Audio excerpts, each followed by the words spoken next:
দীর্ঘ ৬ বছরের প্রতীক্ষার অবসান ঘটিয়ে অবশেষে আগামী ৯ সেপ্টেম্বর অনুষ্ঠিত হতে যাচ্ছে ডাকসু নির্বাচন। গণঅভ্যুত্থানের পর পরিবর্তিত রাজনৈতিক প্রেক্ষাপটে এবারের নির্বাচনকে ঘিরে ব্যাপক উৎসাহ উদ্দীপনা লক্ষ্য করা যাচ্ছে ঢাবি ক্যাম্পাসে।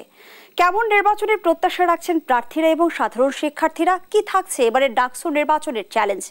লেভেল প্লেইং ফিল্ড নিশ্চিত হয়েছে কি? ডাকসু নির্বাচনের সদরে অন্দরে কি চলছে সে বিষয়গুলোই আজকের আলোচনায় আনতে চাই। দর্শক, আমি ফারনাজ জুই সবাইকে আমন্ত্রণ জানিয়ে শুরু করছি দেশ টেলিভিশনের নিয়মিত আয়োজন দেশ সাম্প্রতিক। নিবেদন করছে Arail angle, channel and square বার। আজকের আলোচনায় আমরা স্টুডিওতে আমন্ত্রণ জানিয়েছি তিনজন অতিথিকে। চলুন একে একে পরিচিত হই। আছেন তানভীর আল হাদি মায়েদ, এজিএস প্রার্থী, জাতীয়তাবাদী ছাত্রদল।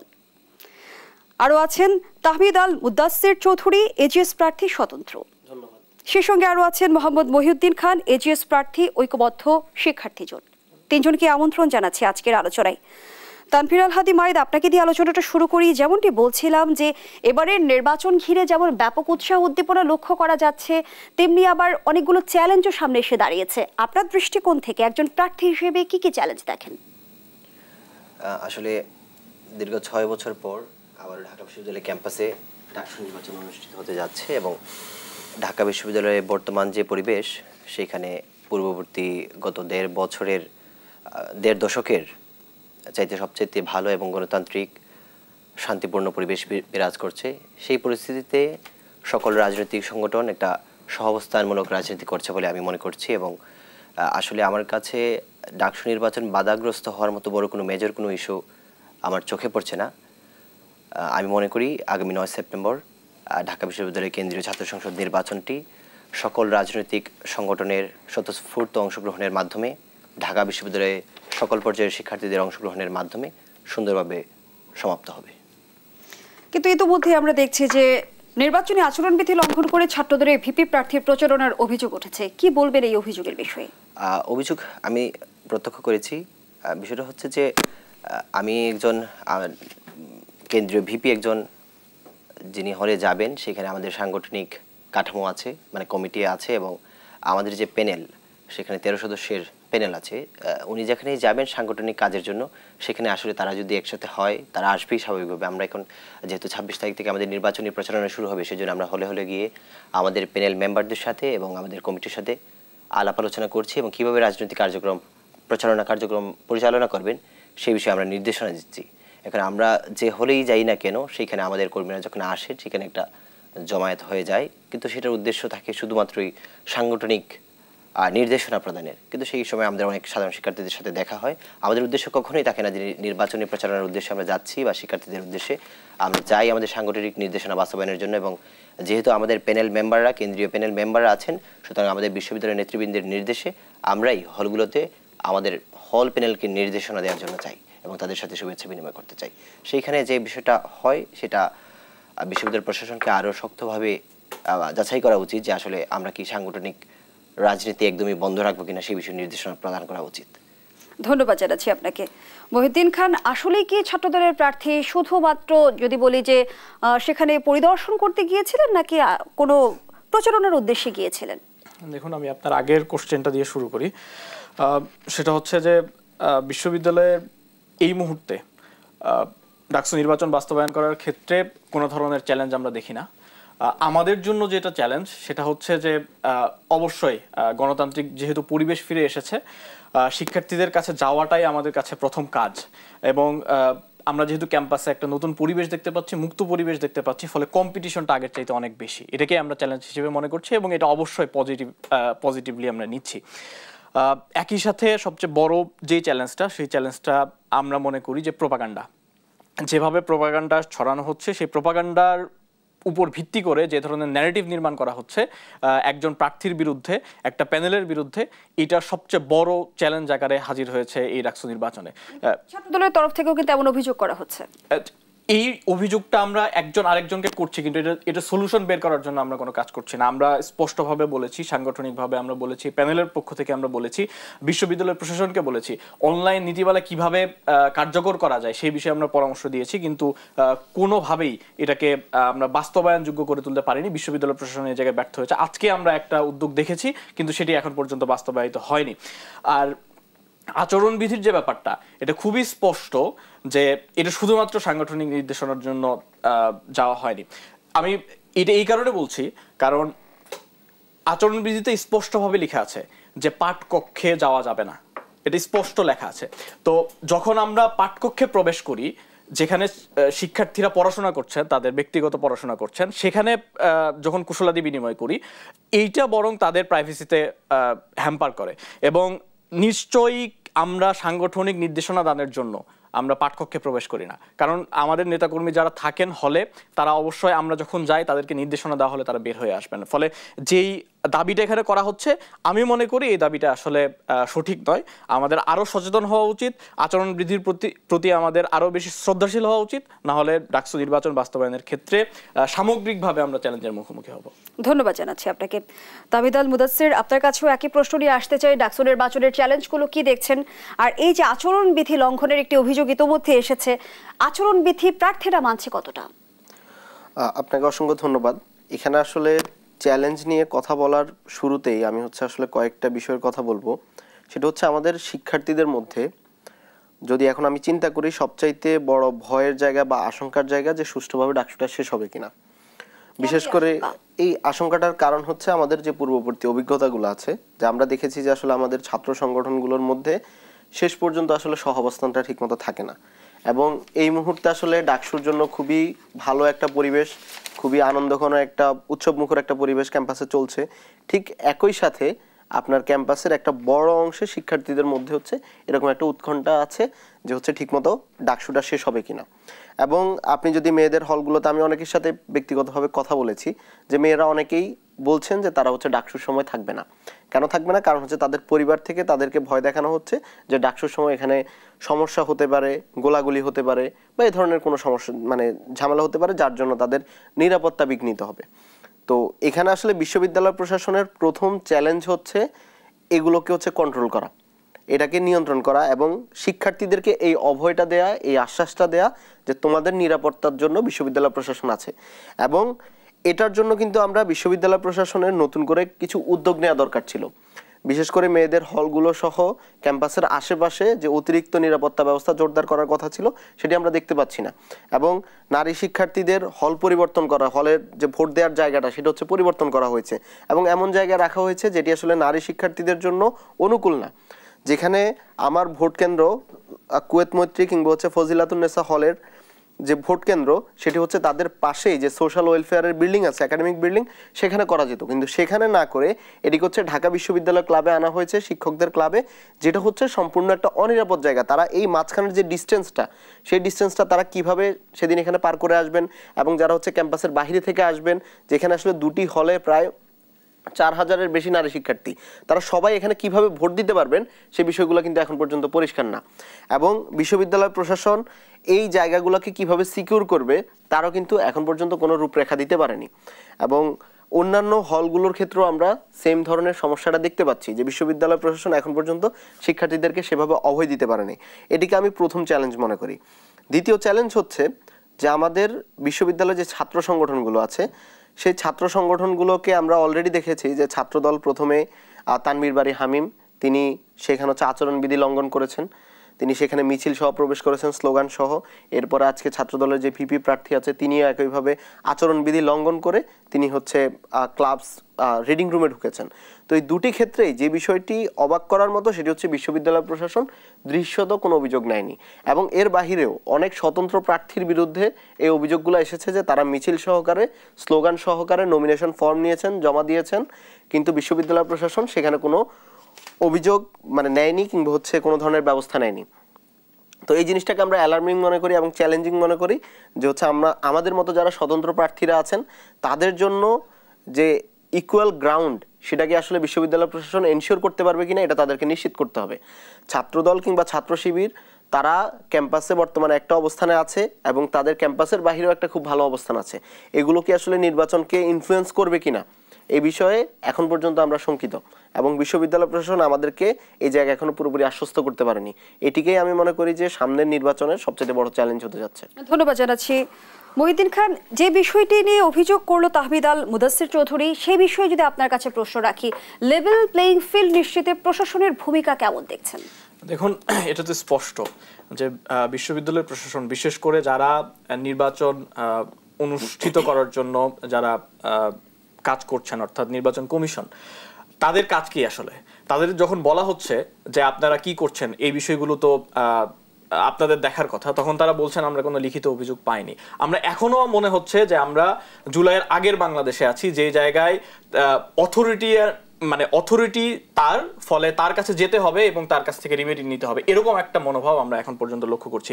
যদি তারা প্রোঅ্যাক্টিভই হবেন, তাহলে তাদের উচিত ছিল যে দ্রুত সময়ের ভেতরে, তারা যখন এই বিষয়গুলো দেখছেন, অবশ্যই মিডিয়াতে আসছে, মিডিয়াতে আমরা দেখেছি, তো দ্রুত সময়ের ভেতরে ব্যবস্থাগুলো নেওয়া, কিন্তু তারা সেটা নিচ্ছেন না। ফলে আমরা যখন প্রশাসনকে এরকম একটা নড়বড়ে অবস্থায় দেখতে পাই, তখন তো প্রশ্ন থেকেই যায় আসলে লেভেল প্লেইং ফিল্ডের বিষয়ে যে বিতর্ক আমরা করছি সেটা কতটা কার্যকর। কারণ হচ্ছে যখন যাদের ভূমিকা রাখার কথা, যাদের এটা নিশ্চিত করার কথা, তারা যখন অকার্যকর ভূমিকা রাখছেন, তখন এই প্রশ্ন থেকেই যাবে এবং শিক্ষার্থীদের মনেও এই প্রশ্ন তৈরি হবে যে আসলেই নির্বাচন সুষ্ঠু হতে পারে কিনা।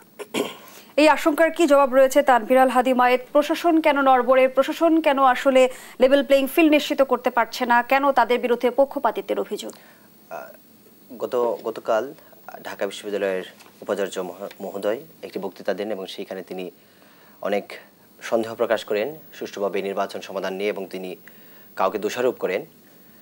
কিন্তু ওনার যে পুরো বক্তব্য যদি আমি বিশ্লেষণ করি, তাহলে দেখা যায় উনি একজন একাডেমিশিয়ান হিসেবে যে বক্তব্য দেওয়ার কথা সেরকম না হয়নি, একজন পলিটিশিয়ান হিসেবে বক্তব্য দিয়েছেন যে যদি আমাদের হাত কেউ ছেড়ে দেয় তাহলে আমি দায়িত্ব ছেড়ে দেব। কিন্তু ওনার দায়িত্ব ছিল শিক্ষার্থীদের কাছে পরিষ্কার করা কে বা কারা ডাকসু বানচালের জন্য চেষ্টা করছে। কোন ব্যক্তি বা গোষ্ঠী যদি ঢাকা বিশ্ববিদ্যালয়ের কেন্দ্রীয় ছাত্র সংসদ নির্বাচনকে বাধাগ্রস্ত করতে চায়, তাহলে ঢাকা বিশ্ববিদ্যালয়ের উপাচার্যের দায়িত্ব শিক্ষার্থীদের কাছে সেটা প্রকাশ করা। তিনি সেটা না করে তিনি হুমকি ধমকির মতো কথা বলছেন। তিনি তো বলেছেন যে ডাকসু নির্বাচনে বাধা পেলে সব বলে দেবেন। জি, সেটাই আমি বলছি। উনি কেন বলে দেবেন? তিনি এখন বলছেন না কেন? ওনার তো দায়িত্ব ছিল যে এই জায়গায় আমার এই সমস্যা হচ্ছে। তবে কি এখনো বাধা পায়নি? আমার মনে হয় যে উনি নিজের যে দুর্বল অবস্থান, একজন প্রাতিষ্ঠানিক ব্যক্তি হিসেবে তার যে সবল অবস্থান থাকার কথা ছিল, সেই জায়গায় উনি নেই, সেই জন্যই উনি এই ধরনের বক্তব্য দিচ্ছেন। কিন্তু লেভেল প্লেইং ফিল্ড নিয়ে যদি আমি বলি, 5 আগস্ট পরবর্তী সময় থেকে ঢাকা বিশ্ববিদ্যালয় ক্যাম্পাসের বিভিন্নভাবে জাতীয়তাবাদী ছাত্রদলের রাজনীতি বাধাগ্রস্ত করার চেষ্টা করা হয়েছে, এবং ঢাকা বিশ্ববিদ্যালয়ের বিভিন্ন হল এবং ক্যাম্পাস কেন্দ্রিক যে গ্রুপগুলো আছে, অনলাইন গ্রুপগুলো, কারা বাধাগ্রস্ত করছে সুনির্দিষ্টভাবে যদি বলেন? একটা নির্দিষ্ট গোষ্ঠী আছে যারা সেগুলো নিয়ন্ত্রণ করছে, এবং ঢাকা বিশ্ববিদ্যালয় হলগুলোতে হল প্রতিনিধি নামক শ্রেণী তৈরি করে বিশ্ববিদ্যালয় হলগুলো নিয়ন্ত্রণের চেষ্টা করেছে। এবং যখন বিশ্ববিদ্যালয়ের হল প্রশাসনগুলো চালু ছিল না, তারা সেই সময়ও বাধাগ্রস্ত করার চেষ্টা করছে। হল প্রতিনিধিরা মোটা দাগে কি কাজ করছে? হল প্রতিনিধিগুলা তখন 5 আগস্ট পরবর্তী সময় হল প্রতিনিধিরা হলের সিট বন্টনের দায়িত্ব পালন করতেন, হল কিভাবে পরিচালিত হবে তা নিয়ন্ত্রণ করতেন, এমনকি হলে কে উঠবে না উঠবে তাও নির্ধারণ করতেন। তাহলে কি ছাত্রলীগের লেগেসি বহন করছে তারা? সেই সময় পর্যন্ত ছিল। এখন এই কাঠামোটা এখন ভেঙে দেওয়া হয়েছে। আমি যদি এখন দেখি, আপনি নারী হলগুলোর দিকে যদি তাকান, তাহলে দেখবেন আমাদের নারীদের বিরুদ্ধে, নারী হলগুলোর গ্রুপগুলোতে তাদের বিরুদ্ধে প্রচারণা চালানো হচ্ছে। একজন মেয়ে তার নখের ছবি প্রকাশ করে সেখানে লিখেছে যে যদি ছাত্রলীগের যদি হলে রাজনীতি করতে হয়, তাহলে আবারও ছাত্রলীগের আনিকার মতো পরিণাম বহন করতে হবে। এই ধরনের হুমকি ধমকি আমাদের নারী শিক্ষার্থীদের উপর চলমান আছে। এবং আপনি জানবেন যে মনোনয়নপত্র তোলার দিন ফজিলাতুন্নেসা মুজিব হলে আমাদের শিক্ষার্থীদেরকে একদল আটকে তাদের আইডি কার্ড চেক করে, তারা শিক্ষার্থী কিনা, তার প্রশাসনের কাছে না গিয়ে তার নিজেরাই উদ্যোগ নেয় কিভাবে আমাদের জাতীয়তাবাদী ছাত্রদলের নেতৃবৃন্দকে বাধাগ্রস্ত করা যায়। সুতরাং কিছু কিছু ক্ষেত্রে এখনও এই ধরনের সমস্যা রয়ে গেছে, এবং ঢাকা বিশ্ববিদ্যালয়ের ক্যাম্পাস এবং হল ক্যাম্পাস ভিত্তিক যে গ্রুপগুলো আছে, সেগুলোর সাথে বিশ্ববিদ্যালয় প্রশাসন বসে আলোচনার মাধ্যমে সমাধান করার চেষ্টা করেছে, কিন্তু এখনো সেগুলো আমরা কার্যকরী কোনো পদক্ষেপ দেখিনি। আমাদের বিরুদ্ধে যারা শক্তিশালী অবস্থানে আছে রাজনীতিতে, শিক্ষার্থীদের কাছে জনপ্রিয়তায়, তাদের বিরুদ্ধে এখনো প্রোপাগান্ডা চলমান আছে। কিন্তু আপনাদের বিরুদ্ধে সুনির্দিষ্টভাবে যে অভিযোগ যে প্রশাসনে আপনাদের পক্ষ হয়ে কাজ করছে, নিশ্চয়ই সেই প্রশ্নের উত্তর আপনার কাছে থাকবে। আমি বিরতি থেকে ফিরছি। দর্শকদের সাম্প্রতিক রিপোর্ট একটা বিরতি দিচ্ছি, সাথেই থাকুন। আবারও আমন্ত্রণ, আপনারা দেখছেন দেশ টেলিভিশনের নিয়মিত আয়োজন দেশ সাম্প্রতিক। নিবেদন করছে Arail angle channel and square বার। আমরা আবারও ফিরছি আলোচনায়। তানভীর আল হাদি মায়ের যে আলোচনায় আমরা ছিলাম, আপনি বলছিলেন একটি গোষ্ঠী ছাত্রদলকে বাধাগ্রস্ত করতে চাইছে, বিভিন্নভাবে বিভিন্ন পন্থা তারা অবলম্বন করছে, কিন্তু আবার আপনাদের বিরুদ্ধে অভিযোগ যে প্রশাসন আপনাদের পক্ষ হয়ে কাজ করছে। আসলে কি তাই? ঢাকা বিশ্ববিদ্যালয়ের টিএসসিতে গত 2 দিন যাবৎ একটি কর্মসূচি প্রোগ্রাম চলছে। সেটা স্বতন্ত্র শিক্ষার্থী জোটের বিভিন্ন পর্যায়ের পদপ্রার্থীদের সহায়তায় প্রোগ্রামটি হচ্ছে। যদিও নির্দেশনা ছিল কোনো প্রার্থী কোনো ধরনের সামাজিক বা সেবামূলক কর্মকাণ্ডে অংশগ্রহণ করতে পারবেন না। প্রথমত এটা গেল। দ্বিতীয় হচ্ছে, আপনি যদি দেখেন ডাকসুর উদ্দেশ্য এবং লক্ষ্য, সেই অধ্যায়ের 2-1 পথে লেখা আছে মহান মুক্তিযুদ্ধ এবং গণতান্ত্রিক আন্দোলনের প্রতি শ্রদ্ধা এবং সম্মান সমুজ্জিত রাখা। সেইখান থেকে ঐক্যবদ্ধ শিক্ষার্থী জোটের একজন সদস্য, যেটা শিবির সমর্থিত প্যানেল, সেই প্যানেলের একজন সদস্য মহান মুক্তিযুদ্ধের বীরশ্রেষ্ঠ মতিউর রহমানকে একজন বিমান ছিনতাইকারী হিসেবে উল্লেখ করে পোস্ট দেয় এবং তিনি পাকিস্তান থেকে বিমান ছিনতাই করে ভারতের উদ্দেশ্যে পালিয়ে যাচ্ছিলেন, এই ধরনের অভিযোগ উত্থাপন করে। যেহেতু একটি জোটের পক্ষ থেকে এই ধরনের একজন ব্যক্তি, দায়িত্বশীল ব্যক্তি যিনি এই ধরনের পোস্ট করেন, সেই পুরো জোটের বিরুদ্ধে কোনো ধরনের পদক্ষেপ নেয়নি বিশ্ববিদ্যালয় প্রশাসন। স্বতন্ত্র শিক্ষার্থী জোট গত 2 দিন যাবৎ বিশ্ববিদ্যালয় প্রশাসনের অনুমতিক্রমে টিএসসিতে যে প্রোগ্রাম করছে তার বিরুদ্ধে কোনো পদক্ষেপ নেয়নি বিশ্ববিদ্যালয় প্রশাসন। তাহলে আপনি কিভাবে বলতে পারেন যে শুধু আমাদের প্রতি পক্ষপাত করছে? আমি যদি বলি, আমি আপনাকে যদি আরেকটা বিষয় দেখাই, যে কিছুদিন পূর্বে আমার বন্ধু SM শাহরিয়ার আলম সাম্যকে ঢাকা বিশ্ববিদ্যালয়ের নিকটবর্তী সোহরাওয়ার্দী উদ্যানে হত্যা করা হয়। তার বিচারের দাবিতে, নিরাপদ ক্যাম্পাসের দাবিতে আমরা বিশ্ববিদ্যালয়ের প্রক্টরের পদত্যাগ দাবি করেছি। বিশ্ববিদ্যালয় প্রশাসনের বিরুদ্ধে আমরা আন্দোলন করেছি নিরাপদ ক্যাম্পাসের জন্য। সেইখানে দাঁড়িয়ে 2 দিন পরেই আমরা বিশ্ববিদ্যালয় প্রশাসনের কাছে কোনো ধরনের সুবিধা নেব, এ ধরনের কোনো ধরনের অভিপ্রায় ঢাকা বিশ্ববিদ্যালয় ছাত্রদলের কোনো পর্যায়ে নেতাকর্মী কিংবা আমাদের প্যানেলের কোনো সদস্যই প্রস্তুত নয়। ধন্যবাদ জানাচ্ছি আপনাকে। তাহবিদ আল মুদাচ্ছির চৌধুরী, সাধারণ শিক্ষার্থীরা আসলে কি প্রত্যাশা রাখছে, তারা কেমন নেতৃত্ব দেখতে চায় ঢাকা বিশ্ববিদ্যালয়ে? আমি আসলে এই প্রশ্নটার উত্তর দেওয়ার আগে হচ্ছে একটু আমার প্রথম 2 বক্তার বক্তব্য নিয়ে একটু কথা বলতে চাই। প্রথমত হচ্ছে ঐক্যবদ্ধ শিক্ষার্থী জোটের AGS প্রার্থী, তিনি হচ্ছে প্রোপাগান্ডার অভিযোগ এনেছেন। এবং আমার প্রশ্নটা হচ্ছে আসলে প্রোপাগান্ডাটা কারা করে? আমার 2 পাশে হচ্ছে 2 জন ক্যান্ডিডেট বসে আছেন, যে 2টা দলের সমর্থন নিয়ে যে প্যানেল তৈরি হয়েছে। আসলে এই প্রোপাগান্ডাগুলো কারা করে? এবং আমরা কিন্তু দেখি যে হচ্ছে শিবির সংশ্লিষ্ট যে বিভিন্ন পেজ আছে, তারা হচ্ছে এক ধরনের প্রোপাগান্ডাগুলো চালায়, আবার ছাত্রদল সংশ্লিষ্ট যারা আছে তারা হচ্ছে আরেক ধরনের প্রোপাগান্ডা চালায়, এবং আরেকটা প্রোপাগান্ডা এই মুহূর্তে অনলাইনে সবচেয়ে বেশি রিলেভেন্ট, সেটা হচ্ছে ছাত্রলীগ চালায়, নিষিদ্ধ ঘোষিত সংগঠন ছাত্রলীগ। এবং ক্যাম্পাসে আসলে আপনি দেখেন, যদি ছাত্রদল এবং শিবির তারা যদি তাদের প্রোপাগান্ডাগুলো বন্ধ করে, তাহলে কিন্তু আমরা খুব ইজিলি ধরতে পারি যে বাকি প্রোপাগান্ডাগুলো কারা করছে। এবং তারা 2 দল একে অপরকে সবসময় অভিযোগ করে, কিন্তু কেউই আসলে এই জায়গা থেকে বন্ধ করছে না, বরং সবার আগে কে বেশি করতে পারে সেই প্রতিযোগিতায় আছে। এবং যখন হচ্ছে এই কথাগুলো আসে, তখন বিশ্ববিদ্যালয় প্রশাসনের কিছু করার আগে সাংগঠনিকভাবে এই 2টো দলকেই হচ্ছে প্রথমে এই প্রোপাগান্ডাগুলো বন্ধ করতে হবে, এবং যারা প্রার্থী আছে তাদের ক্যারেক্টার অ্যাসাসিনেশন করা বন্ধ করতে হবে। আমরা কিছুদিন আগে ক্যাম্পাসে দেখেছি যে যিনি হচ্ছে ছাত্রদলের মনোনীত GS প্রার্থী ছিলেন তানভীর বারী হামিম, তার পার্সোনাল কিছু ছবি সামনে নিয়ে আসা হয়েছে, যেটাকে আমি ব্যক্তিগতভাবে এটাকে আমি খুবই ঘৃণা করি এবং অপছন্দ করি। যে আসলে রাজনীতির মধ্যে ব্যক্তিগত জীবনের কোনো বিষয় আনাকে আমি কখনোই সমর্থন করি না, এবং এই ধরনের হীন রাজনীতি যারা করে তাদেরকে অবশ্যই আইনের আওতায় আনা লাগবে। দ্বিতীয়ত হচ্ছে, এখানে ফজিলাতুন্নেসা হলের কথা আসা হয়েছে। তিনি আসলে মায়ের যখন বলছিলেন, তিনি এটি বলতে ভুলে গেছেন যে আসলে তারা দেরি করে সেখানে নমিনেশন উত্তোলন করতে এসেছিলেন, মনোনয়ন উত্তোলন করতে এসেছিলেন, এবং প্রশাসন সেটা অ্যালাউ করেছে। যখন প্রশাসন এটা অ্যালাউ করছে, তখন শিক্ষার্থীরা সেখানে বাধা দিয়েছে, এবং এই শিক্ষার্থীদের বাধাকে বিভিন্নভাবে এটাকে মব বলার চেষ্টা করা হয়েছে, যেটাকে আমরা মনে করি পুরোপুরি শিক্ষার্থীদের যে গণতান্ত্রিক অধিকার, সে গণতান্ত্রিক অধিকারের লঙ্ঘন। এবং শিক্ষার্থীদেরকে এভাবে মব ট্যাগ দেওয়ার মাধ্যমে প্রশাসন কর্তৃক যে হচ্ছে স্বৈরাচারী মনোভাব আমরা 5ই আগস্টের পূর্বে লক্ষ্য করতাম, সেই ধরনের স্বৈরাচারী মনোভাব তৈরি করার জন্য আবার উৎসাহ প্রদান করা হচ্ছে বলে আমরা মনে করি। এবং তৃতীয়ত, আমরা এখানে আপনি যেটি প্রশ্ন করেছেন যে আসলে শিক্ষার্থীদের প্রত্যাশা, তো এই প্রত্যাশার জায়গাটা আমার কাছে মনে হচ্ছে এবার একটু আনরিয়েলিস্টিকলি হাই। যে শিক্ষার্থীদের আসলে এবার ডাকসু ক্যান্ডিডেটদের কাছে তারা অনেক বেশি কিছু চাচ্ছেন, এবং আমাদের যে প্রার্থীরাও আছে তারা যখন তাদের ইশতেহারগুলো দিচ্ছেন এমনভাবে ইশতেহারগুলো সামনে আনছেন মনে হচ্ছে তারা 100 বছরের সমস্যা আর 1 বছরে সমাধান করে ফেলবেন। যদিও আমরা দেখতে পারি যে ডাকসুতে যারা প্রতিনিধি নির্বাচিত হয় তাদের কাছে আসলে এক্সিকিউটিভ পাওয়ার খুব বেশি দেওয়া হয় না, এবং এই আনরিয়ালিস্টিক ইশতেহারগুলো তারা কিভাবে পূরণ করবেন আমি জানি না, এবং নির্বাচিত হওয়ার পরে তারা সেগুলোর উত্তর কিভাবে শিক্ষার্থীদেরকে দিবেন সেটাও আমি জানি না।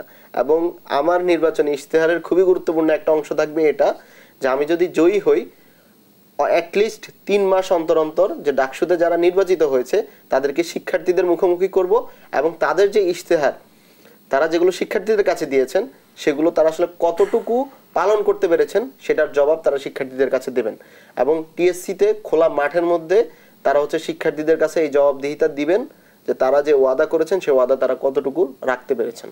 ধন্যবাদ জানাচ্ছি আপনাকে মহিউদ্দিন খান। কিছুক্ষণ আগে আপনি প্রোপাগান্ডার অভিযোগ করছিলেন, কিন্তু পাল্টা অভিযোগ আমরা যেমনটি শুনতে পেলাম আপনারাই প্রোপাগান্ডা চালিয়ে আবার আপনারাই পাল্টা অভিযোগ করছেন, বিষয়টি কি এমন? আমি শুরু থেকে একটু আসি। যেই অভিযোগটা এসেছে বিশ্ববিদ্যালয়ের প্রশাসনের ব্যাপারে, এই বিষয়ে আমরা সকলে একমত যে বিশ্ববিদ্যালয়ের প্রশাসন দুর্বল এবং কাকে ফেভার করছেন এটা নিয়ে আমরা বিতর্ক করছি। দেখেন, বিশ্ববিদ্যালয়ের প্রশাসন দুর্বল, কিন্তু কার জন্য দুর্বল এটা যদি আমরা দেখি তাহলে বুঝতে পারবো। দেখেন, যেই প্রশ্নটা বারবার করা হচ্ছে যে ছাত্র দলের কার্যক্রমকে বাধাগ্রস্ত করা হচ্ছে বা বিভিন্ন হল প্রতিনিধি বা শিক্ষার্থী প্রতিনিধি নামে বিভিন্ন ভাবে কাজ করা হয়েছে। আমি যতটুকু জানি জুলাই এবং আগস্টের যে আন্দোলন তারপরে শিক্ষার্থীরা অনলাইনের ভোটের মাধ্যমে নির্বাচিত করেছিলেন তাদেরকে। আমি বলছি না যে এই প্রসেসটা লেজিটিমেট কোনো প্রসেস, কারণ এটা কোনো জায়গায় লেজিটিমেট কোনো প্রসেস হিসেবে গ্রহণ করা হয়নি। কিন্তু যখন তাদের প্রতিনিধিদেরকে যখন বলা হয় যে তারা একটা নির্দিষ্ট গোষ্ঠীর এজেন্ডা বাস্তবায়ন করছে, এটা নির্দিষ্টভাবেই যেহেতু অধিকাংশের মতামতের ভিত্তিতে তারা এসেছে, ফলে হলে যারা অবস্থান করছেন সবাইকেই সেই গোষ্ঠীর একটা অংশ হিসেবে ধরে নেওয়া হয়। ডাকসু নির্বাচনের মতো এরকম একটা জায়গায় যখন সবাইকে নিয়ে কাজ করার সময় সবাইকে কি আসলে সেই গোষ্ঠীর ভেতরে আবদ্ধ করে ফেলা কারোর জন্যই মানে সমীচীন কিনা, এটার জবাব মনে হয় খুঁজলে আমরা আসলে ঘটনাটা দেখতে পারবো। আরেকটা বিষয় হচ্ছে যে এই যে দুর্বলতাগুলো আমাদের ব্যাপারে যে অভিযোগগুলো আনা হচ্ছে এগুলো কিন্তু স্পেসিফিক না, যে কে করছেন কিভাবে করছেন কোনো স্পেসিফিক না, কিন্তু যখন স্পেসিফিক অভিযোগগুলো আসছে সেটার বিরুদ্ধে যখন কোনো ব্যবস্থা নেওয়া হচ্ছে না তখন বোঝাই যাচ্ছে যে ঠিক আসলে কার জন্য প্রশাসন কাজ করছে। প্রোপাগান্ডার যে বিষয়টা, দেখেন আমরা বারবার স্পষ্ট করেছি যে আমরা 2টা লেয়ারে সবসময় কথা বলেছি, একটা হচ্ছে আমাদের সাংগঠনিক আর একটা হচ্ছে আইনগত যে ব্যবস্থা, সেটা আবার বিশ্ববিদ্যালয় এবং দেশীয় যে আইন রয়েছে। আমরা বারবার বলেছি যারা এই সকল কাজের সাথে যুক্ত আছে তারা যদি ছাত্র শিবিরের কোনো নেতা এবং কর্মী হয় তাদের বিরুদ্ধে আমরা সরাসরি ব্যবস্থা নেব আমাদের কাছে যদি অভিযোগ আসে, এবং আমরাও নিজে থেকে এই ব্যবস্থাটা গ্রহণ করি। কিন্তু আমরা এটা দেখিনি। আমরা কি দেখেছি? আমরা দেখেছি যে জগন্নাথ বিশ্ববিদ্যালয়ের সদস্য সচিব, ছাত্র দলের সদস্য সচিব, তিনি মেয়ে শিক্ষার্থী যারা আছে বিশ্ববিদ্যালয়ের উপাচার্যের সাথে দেখা করতে গিয়েছেন, তাদের ছবিকে নিয়ে যে নোংরা ভাষায় অনলাইনে যে কমেন্ট করেছেন, এই কমেন্টগুলো আমাদের কাছে স্পষ্ট করে যে আসলে একজন বিশ্ববিদ্যালয় লেভেলের একটা ছাত্র সংগঠনের বিশ্ববিদ্যালয় ইউনিটের যখন সদস্য সচিব এই ধরনের মন্তব্য করেন, সেটা আসলে যে প্রোপাগান্ডার কথা আমরা বলছি এটা আসলে কোনো ফেক আইডি না, এটা রিয়েল আইডি থেকেই করা হচ্ছে। ফলে এটাকে কারা প্রশ্রয় দিচ্ছেন এই বিষয়টা খুব স্পষ্ট। আমাদের বিষয়ে তো এই ধরনের কোনো অভিযোগ নাই। আমাদের কোনো নেতা এবং কর্মী যদি এটা করে থাকেন তাহলে আমরা তার বিরুদ্ধে সাংগঠনিক ব্যবস্থা নিচ্ছি, কিন্তু উনি ক্ষমা চেয়েছেন এটা সত্য, কিন্তু তার বিরুদ্ধে সাংগঠনিক কোনো ব্যবস্থা নেওয়া হয়নি। ফলে যে প্রোপাগান্ডার কথা আসছে বা ক্যারেক্টার অ্যাসাসিনেশনের কথা আসছে, এই বিষয়টাতে আমরা স্পষ্ট করতে চাই আমরা সাংগঠনিক ব্যবস্থা নিব, এবং যিনি ভিকটিম তিনি যদি আইনগত ব্যবস্থা নিতে চান বিশ্ববিদ্যালয় এবং দেশীয় আইনে, সেটাতে আমরা অবশ্যই সহায়তা করব। ফলে আমরা আমাদের জায়গা থেকে আমাদের পজিশনটা স্পষ্ট করেছি। আশা করি পরবর্তী সময়ে যদি কেউ এটার ভিকটিম হন তারা সেটার প্রতিকার পাবেন। কিন্তু ডাকসু নির্বাচনকে ঘিরে উপাচার্যকে চাপে ফেলছে কারা? কেউ কি আসলে ডাকসু নির্বাচন বানচাল করতে চাইছে? দেখুন, এটা তো স্পষ্ট যে শুরু থেকেই আমরা চেয়েছি ডাকসু নির্বাচন হোক, শিক্ষার্থীরা চেয়েছেন ডাকসু নির্বাচন হোক। এখন ডাকসু নির্বাচন হলে একটা বিষয় ডিসাইসিভ একটা জায়গায় চলে যাবে যে শিক্ষার্থীরা আসলে কাকে চান। ফলে অনেকের এই জায়গায় ইরিলেভেন্ট হয়ে যাওয়ার সুযোগ আছে।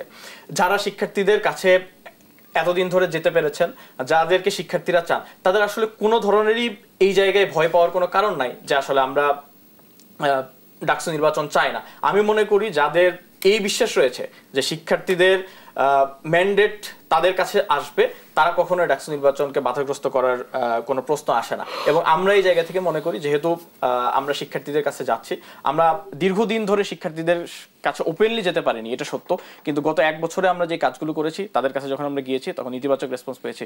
ফলে আমরা মনে করি ছাত্র সংগঠনগুলো চাচ্ছে যারা এই জায়গায় ইরেলিভেন্ট হয়ে যাওয়ার সুযোগ দেখছে বা তাদের এই আশঙ্কা করছে, তারাই এই ডাকসু নির্বাচনকে থামিয়ে দেওয়ার চেষ্টা করছে। শিক্ষার্থীদের ম্যান্ডেটের কথা বলছিলেন, বিজয়ী নেতৃত্ব আসলে কতটুকুন কাজ করার সুযোগ পাবে সেটি একটি প্রশ্ন। আর ইশতেহারের যে কথাটি বলছিল আসলে তাহমিদ, যে প্রতিশ্রুতি দিচ্ছে প্রার্থীরা তার কতটুকুন বাস্তবায়নযোগ্য, দুটি প্রশ্ন আপনার কাছে রেখে যাচ্ছি, বিরতির পর ফিরছি। দর্শকদের সাম্প্রতিক রিপোর্ট যে আবারও বিরতিতে যাচ্ছে, সাথেই থাকুন। আবারও আমন্ত্রণ, আপনারা দেখছেন দেশ টেলিভিশনের নিয়মিত আয়োজন দেশ সাম্প্রতিক, নিবেদন করছে Arail angle channel and square বার। আমরা আবারও ফিরছি আলোচনায়।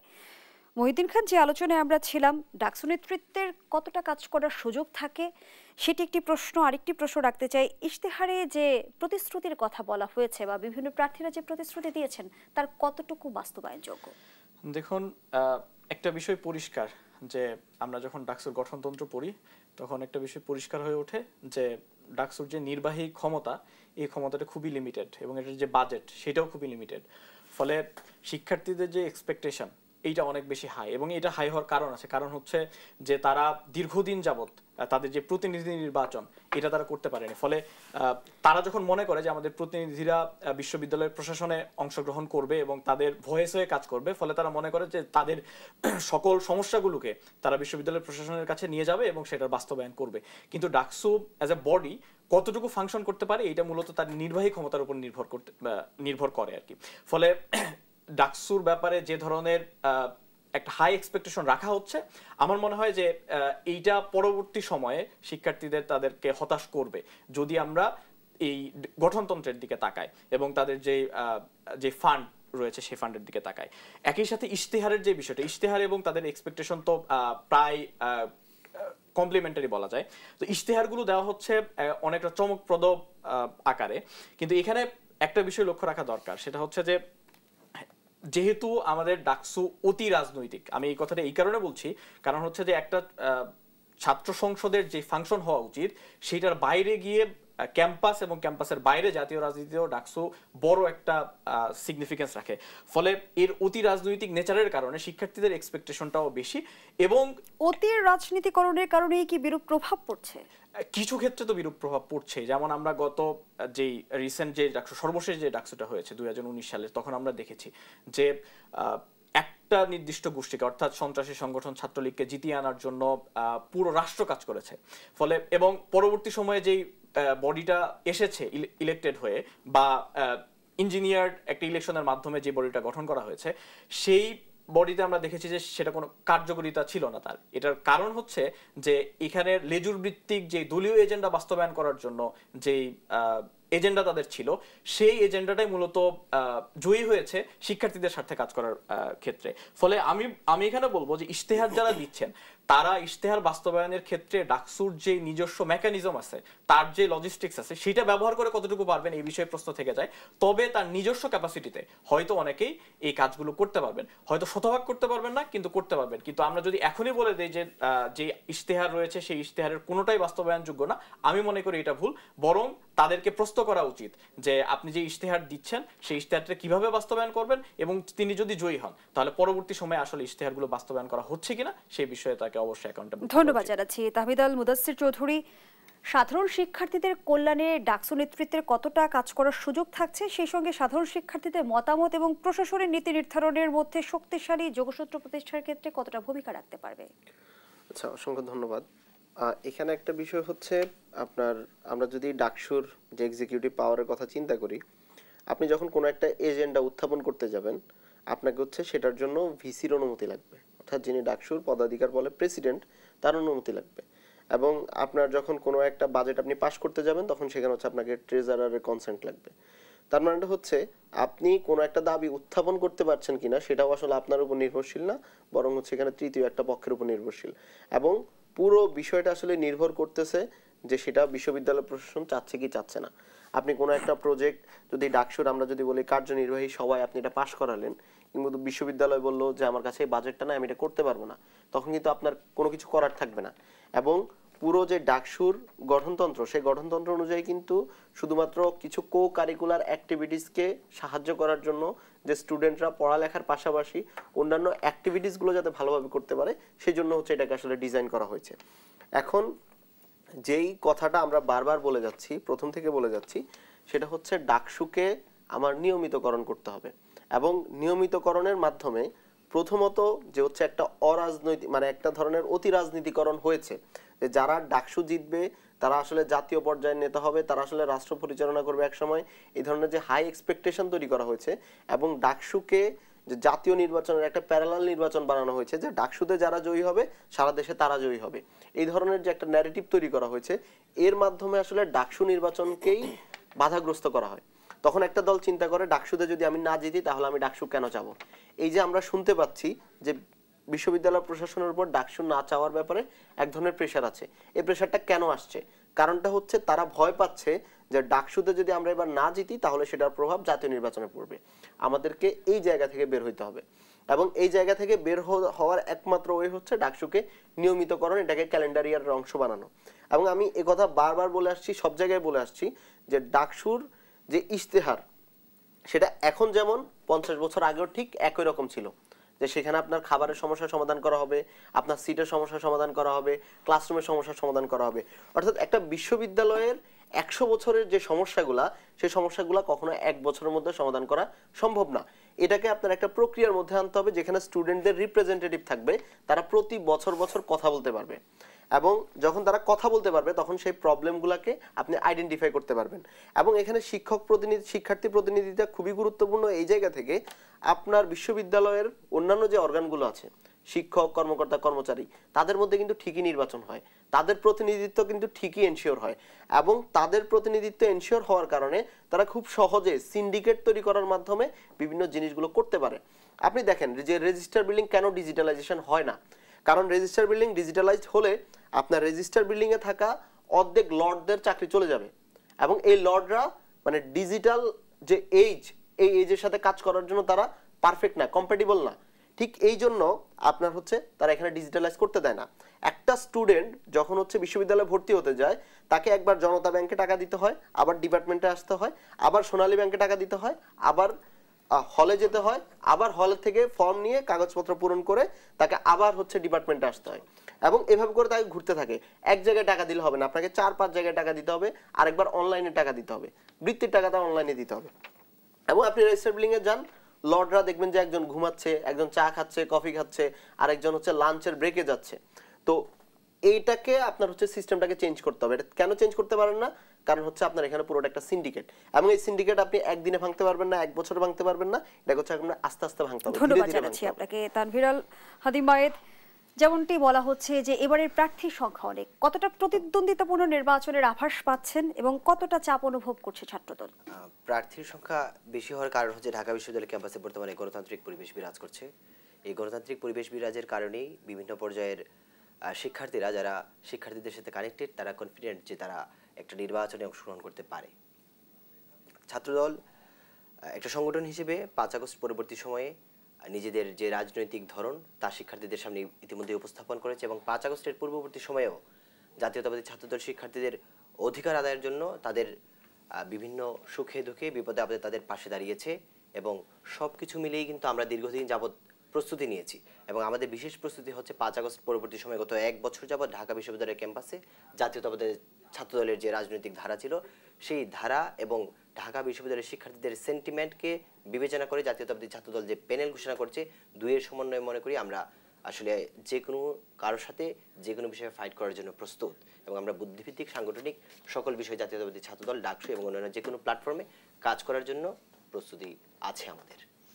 ছাত্র রাজনীতি নিয়ে শিক্ষার্থীরা সংকট ট্রমায় আছেন এমনটি জানিয়েছিলেন ঢাকা বিশ্ববিদ্যালয়ের ভিসি এবং হলগুলোতে ছাত্র রাজনীতি নিষিদ্ধে ডাকসু নির্বাচনে কি প্রভাব ফেলেছে, সাংগঠনিক কার্যক্রম ছাড়া আসলে নির্বাচন পরিচালনা কিংবা ক্যাম্পেইন করাটা কতটা কঠিন? আসলে ট্রমার মধ্যে অবশ্যই ঢাকা বিশ্ববিদ্যালয়ের শিক্ষার্থীরা ছিল এবং গণরুম গেস্টরুম সহ বিভিন্ন ধরনের অপসংস্কৃতি ঢাকা বিশ্ববিদ্যালয়ের শিক্ষার্থীদের জন্য এক বিভীষিকাময় দিন ছিল এবং আমরা মনে করি যে এখন পর্যন্ত নিকটবর্তী অতীতে এই সবগুলো ভুলে যাওয়া সহজ ছিল না। এখন যে পরিস্থিতি আছে ঢাকা বিশ্ববিদ্যালয় ক্যাম্পাসে 5 আগস্ট পরবর্তী সময়েও বিভিন্ন সময়ে ছাত্র রাজনীতি বিরোধী বিভিন্ন ধরনের আন্দোলন হয়েছে, কিন্তু বাংলাদেশ জাতীয়তাবাদী ছাত্রদল 6 আগস্ট থেকে বর্তমান পর্যন্ত সেই একই স্ট্যান্ডেই দাঁড়িয়ে আছে এবং ঢাকা বিশ্ববিদ্যালয়ের সবগুলো হলগুলোতে আপনি কোনো রাজনৈতিক সংগঠনই প্যানেল দিতে পারেনি। একমাত্র রাজনৈতিক সংগঠন হিসেবে জাতীয়তাবাদী ছাত্রদল নিজেদের ক্যাপাসিটির কারণেই হলে নিজেদের কমিটি ঘোষণা করেছে, কমিটি বহাল রাখার ঘোষণা দিয়েছে এবং সেই কমিটির যোগ্য নেতৃবৃন্দকে সমন্বিতভাবে প্যানেল ঘোষণা করেছে। আমরা মনে করি বিশ্ববিদ্যালয়ের শিক্ষার্থীদের সাথে আমাদের যে সম্পর্ক, হলগুলোতে হল প্যানেলের নেতৃবৃন্দের সাথে শিক্ষার্থীদের যে সম্পর্ক, সেই সব কিছু বিবেচনায় শিক্ষার্থীরা আমাদের প্রার্থীদের যোগ্য প্রার্থী হিসেবে নির্বাচিত করবেন। ধন্যবাদ জানাচ্ছি মহিউদ্দিন খান। ছাত্র রাজনীতি বন্ধের কথা বলে জুলাই গণঅভ্যুত্থানের পক্ষে দাঁড়ানো সম্ভব কি? দেখুন, বিষয়টা আসলে ছাত্র রাজনীতি বন্ধ না। ছাত্র রাজনীতির সাথে যারা যুক্ত তারা সকলে ছাত্র রাজনীতি চান এবং এটার পক্ষে। বিষয়টা হচ্ছে আমি কাকে নিয়ে রাজনীতি করি। আমার মূল অডিয়েন্স হচ্ছে স্টুডেন্টরা, শিক্ষার্থীরা। তো শিক্ষার্থীরা যখন এই ট্রমা থেকে বের হতে পারছেন না, তারা যখন বলছেন যে আমি আমার এই জায়গাগুলোতে, স্পেসিফিক জায়গাগুলোতে ছাত্র রাজনীতি চাই না, আমার উচিত হচ্ছে সেটাকে রেসপেক্ট করা। এবং আমরা এই কারণে বিশ্ববিদ্যালয় প্রশাসনকে বলেছি এবং আমাদের বক্তব্যগুলো খুবই স্পষ্ট যে বিশ্ববিদ্যালয়ে ছাত্র রাজনীতির রূপরেখা কি হবে এই বিষয়ে শিক্ষার্থীদের যে মতামত, সেই মতামতকে গ্রহণ করতে হবে। কারণ আমরা যারা ছাত্র সংগঠনের সাথে যুক্ত, আমরা সার্টেইন একটা গ্রুপকে রিপ্রেজেন্ট করি, বিশ্ববিদ্যালয়ের সমস্ত শিক্ষার্থীকে আমরা রিপ্রেজেন্ট করি না। ফলে তারা কি চাচ্ছেন এই চাওয়াটা গুরুত্বপূর্ণ, কিন্তু এই চাওয়াটা আসলে কিসের মাধ্যমে আমাদের কাছে আসবে। আমরা চাই যে শিক্ষার্থীরা তাদের যে লেজিটিমেট প্রসেস আছে, এটা হতে পারে ইনস্টিটিউশনাল ইমেইল, এটা হতে পারে ক্লাসে জরিপ চালানো থেকে শুরু করে বিভিন্ন মাধ্যম হতে পারে, কিন্তু তাদের মতামতটাকে আমাদের শুনতে হবে।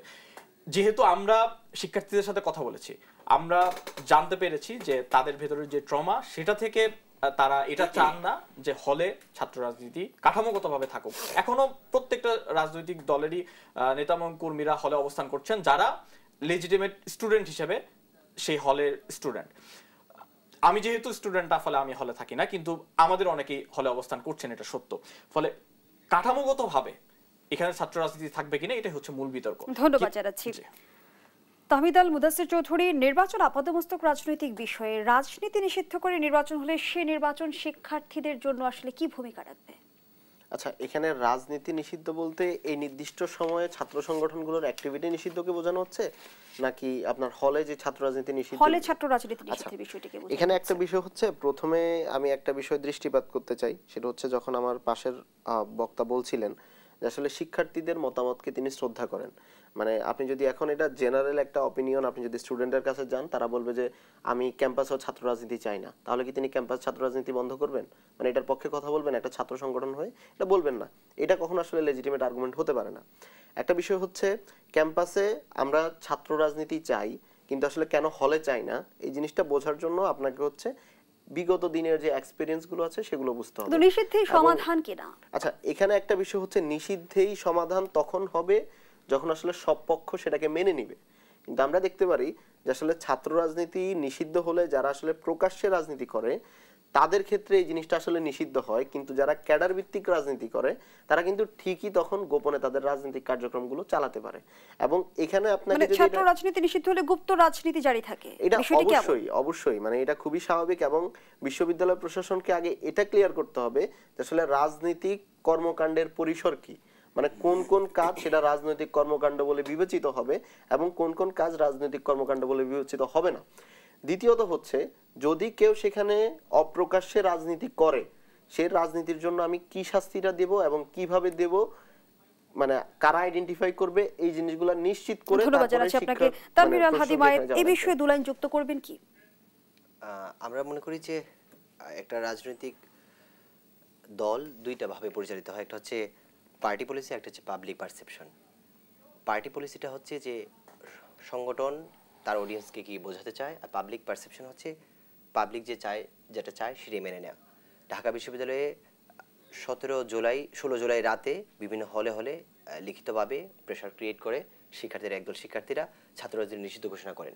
কিন্তু দেখা যায় যে আমরা যখন জাতীয়তাবাদী ছাত্রদলকে প্রথমেই আমি অভিযোগ করেছিলাম যে জাতীয়তাবাদী ছাত্রদলের রাজনৈতিক অ্যাক্টিভিটি পরিচালনায় বাধাগ্রস্ত করা হয়েছিল। সেটা এইভাবেই করা হয়েছিল যে একটা নির্দিষ্ট গোষ্ঠী হলের থেকে নিজেদের এজেন্ডা ঠিকই বাস্তবায়ন করছিল, কিন্তু গোপনভাবে করছিল তারা। কিন্তু আমরা প্রকাশ্যভাবে যারা রাজনীতি করছি তারা যেন ক্যাম্পাসে মুভ না করতে পারি সেই ধরনের প্রচেষ্টা চালানো হয়। এবং আপনি জানবেন যে শুধু হলগুলো নয়, ঢাকা বিশ্ববিদ্যালয়ের ক্যাম্পাসে আমরা প্রবেশ করব আমাদের জাতীয়তাবাদী ছাত্রদলের নামে, সেখানেও কিন্তু বাধাগ্রস্ত করা হয়েছিল। কিন্তু আমি মনে করি যে বিশ্ববিদ্যালয় প্রশাসন, আমরা অতীতেও বলে এসেছি, বিশ্ববিদ্যালয় প্রশাসন যদি সুনির্দিষ্টভাবে না বলে দেয় যে গোপন রাজনৈতিক তৎপরতা কিভাবে নিয়ন্ত্রণ করবে, সেটা না বলা পর্যন্ত তিনি যে ধরনের সিদ্ধান্ত নেনই না কেন একটা নির্দিষ্ট গোষ্ঠী সেখানে লাভবান হবে, কিন্তু আলটিমেটলি ঢাকা বিশ্ববিদ্যালয়ের পরিবেশ এবং ঢাকা বিশ্ববিদ্যালয়ের শিক্ষার্থী উভয়ই ক্ষতি। ধন্যবাদ জানাচ্ছি মহিউদ্দিন খান। শেষ প্রশ্নটা আপনার কাছে, গুপ্ত রাজনীতি যদি চলতে থাকে তাহলে হলের রাজনীতি নিষিদ্ধের কোনো সুবিধা সাধারণ শিক্ষার্থীরা পাবে কি? দেখুন, যেই ব্যাপারে বলা হচ্ছে যে গুপ্ত রাজনীতি, আমি ইতিমধ্যেই বলেছি যে আমাদের নেতা এবং কর্মীরা হলে অবস্থান করছেন, ফলে তারা কিভাবে আসলে গুপ্ত আছেন আমরা সেই প্রশ্ন রেখে যেতে চাই। কারণ যখন আমাকে অভিযোগ করা হচ্ছে যে গুপ্ত রাজনীতি চলছে, প্রত্যেকেই কিন্তু আমার যখন বিশ্ববিদ্যালয়ের সেন্ট্রাল আমরা কোনো প্রোগ্রাম আয়োজন করি সেখানে তারা অংশগ্রহণ করেন এবং তারা সেখানে ভলান্টিয়ার হিসেবে কাজ করেন। ফলে আমরা ঠিক কোন গোপন কার্যক্রম চালাচ্ছি সেটা খুবই স্পষ্ট করা উচিত। তানভীর আল হাদি মায়েদ দুলাইনি যুক্ত করবেন কি, কোন গোপন কার্যক্রম বা তৎপরতার জন্য আপনি গুপ্ত রাজনীতির অভিযোগ করেছেন? আপনি ঢাকা বিশ্ববিদ্যালয়ের ক্যাম্পাসে ছাত্র রাজনীতি বিরোধী মিছিলে আমাদের সহপাঠী মহিউদ্দিন ওনার বন্ধু মাঝহারকে দেখা গেছে, তিনি ছাত্র রাজনীতি বিরোধী মিছিলে গেছেন। যাওয়ার পরে ৮-১০ দিন পরে দেখা যায় যে ঢাকা বিশ্ববিদ্যালয়ের শিবিরের যে কমিটি সেখানে তিনি একটি পদে আসীন আছেন। আমার হাতে সময় খুবই কম, মহিউদ্দিন খান আপনি যদি ২-৪ লাইনে অভিযোগের বিষয়ে বলেন। সেটা হচ্ছে যে উনি যেই মিছিলে ছিলেন সেই মিছিলে আরো একজন ছিলেন যিনি এফ রহমানুল ছাত্র দলের নেতৃত্বে আছেন এখন, এবং এই বিষয়টা ছিল যে এটা খুবই স্পেসিফিক মিছিল ছিল যে লেজুর ভিত্তিক ছাত্র রাজনীতি নিষিদ্ধের ব্যাপারে। এই বিষয়ে আমাদের বক্তব্য এখনো পরিষ্কার যে লেজুর ভিত্তিক ছাত্র রাজনীতি থাকলে কিভাবে। অসংখ্য ধন্যবাদ জানাচ্ছি। আমরা আমাদের আয়োজনের একেবারে শেষ পর্যায়ে শেষ করছি দেশ সাম্প্রতিকের আজকের আয়োজন। ধন্যবাদ এতক্ষণ আমাদের সাথে থাকার জন্য।